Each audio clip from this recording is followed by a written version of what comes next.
most difficult syllables is the syllables of the voice of God. And God, his voice will be scarce until you come to a point where you don't trivialize it. Spirits will only speak to you when they are sure you will obey. You will come to a point where you will say, we will not move unless you go with us. You will not take any decision unless he speaks. I was talking to a sister today, and I was explaining some of these things to her. Lord, what should I do? Should I take this admission? And then you sleep. And then the day is mainly 3 days, and God didn't speak. You say, oh boy, well, let's be going. When God speaks, we will do. After all, Eliezer of Damascus, while he was in the way, the Lord led him. I used to use that scripture to thrill my friends. You know, sometimes we joke and then we play around scripture. I told my friend, well, I'm trusting God to speak on this matter. But while we are waiting for God to speak, while we were in the way, the Lord led us. And then you say, I have the mind of Christ. You will never hear the voice of God. You will stand there until he speaks. And when he knows that you are an honorable man, then he begins to speak to you. Lord, I will not go. You will stay there, even if it looks as if you don't take the next step, things will be wrong. But you will not move. You are making a statement that the voice of God is your absolute authority. At that point, heaven will be jealous. Kenneth Hagin said it's better to be late than to move too quick and mess up the whole thing. I will not move unless God speaks. Many of us have drifted to our senses. We use our senses and we keep navigating until we come to a junction. You know, when you are in a junction, your senses can't work anymore. It's either left or right. You know, the world is a very big puzzle. You can go like this, you are still moving. But when you come to, Lord, who do I marry? That one is hard. You can't use your senses anymore. Then you now see them walking up and down. This prophet come, the kind of prophet. Then you see people line up from here. You see line that people wait for 4 hours to see one prophet, hoping that he will tell them something. And then when they come, the prophet will advise them and say, sow your seed, sow your seed. Don't move until God speaks. It is the secret of great men. Listen to them. The secret of men is hid in their stories. When you hear it, you will discover they never moved until God spoke. You will hear they say, God told me. God told me. God told me. We are a generation of quick people, so they function by assumption. It's not superior argument that win in spiritual matters. In spiritual matters, it's the voice of God that is your security. And if you have not yet developed the art of waiting on God, his voice will be scarce. Most of us here have not heard the voice of God for a long time. From whence we got our admission, the course we are reading, we are graduating now, it's just assumption because we are on a fast lane. Nobody can wait anymore. In the days of old, a man could go to the mountain and wait for 40 days for God to speak. And if God doesn't speak, he won't come down. What's the point coming down? If you come down, you will live by your senses and it will take you nowhere. They waited on God. That's the life of Moses. You see, most times, if I want to explore a doctrine, I just look at the life of somebody. Because their lives are revelatory pathways into mysteries in the spiritual. In Exodus chapter 3 verse 1 to 19, you see where God gave Moses all the details.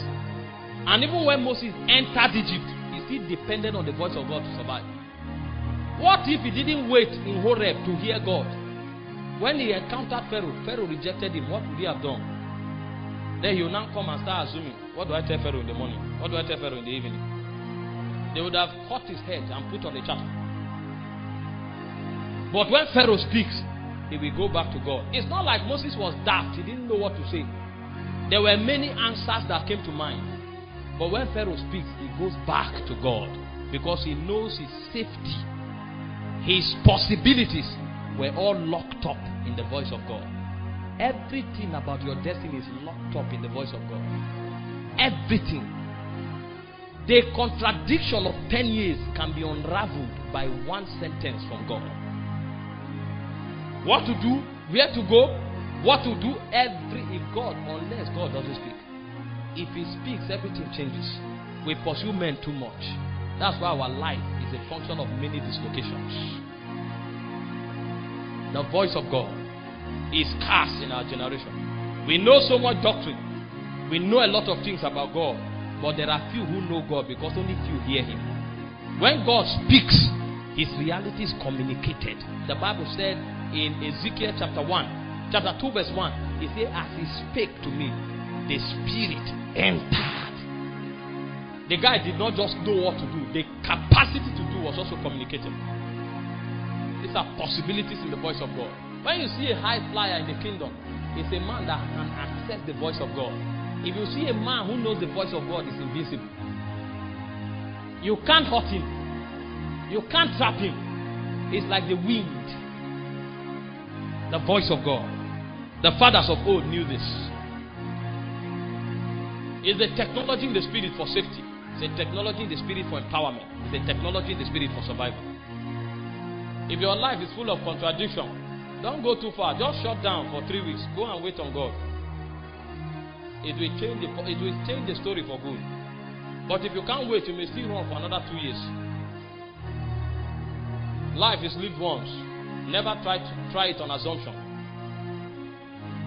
I'm a scientist. We do a lot of things. We run a lot of things on experiments. You can only afford an experiment when there is a room for second chance. Your second chance is in heaven. And heaven is a place of reward.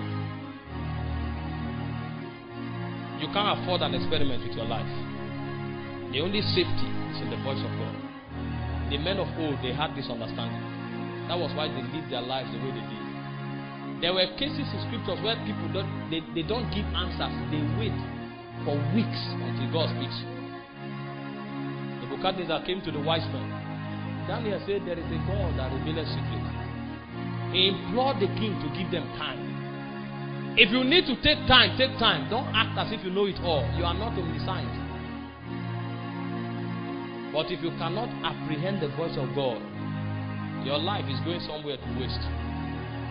Because safety in life is a function of the voice of God. The voice of God is the compass of navigation.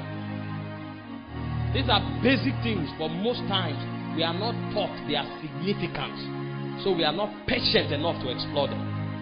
If you know that your life will amount to nothing unless you hear God, you will stop everything and hear him. There are many things I've lost waiting on God to speak and he didn't speak. But today I'm happy that I can apprehend the voice of God. Because when God begins to speak, there is a mystery in God that can cause you to overtake many times that were wasted. Elijah waited until God spoke. He prayed for long. But when God spoke, the Bible said the hand of God came upon Elijah. And he outran the chariots of Ahab. It doesn't matter who took off before you. Get the voice of God. It will change your life for better. It will cause you to stop the struggle. We struggle so much because we don't take advantage of our resources that are in the spirit. The last thing I want to share with us is what I call responding to summons. You see, when God teaches you the technology of burdens, burdens bring you into intimacy. Burdens activate consecration. The voice of God gives you direction.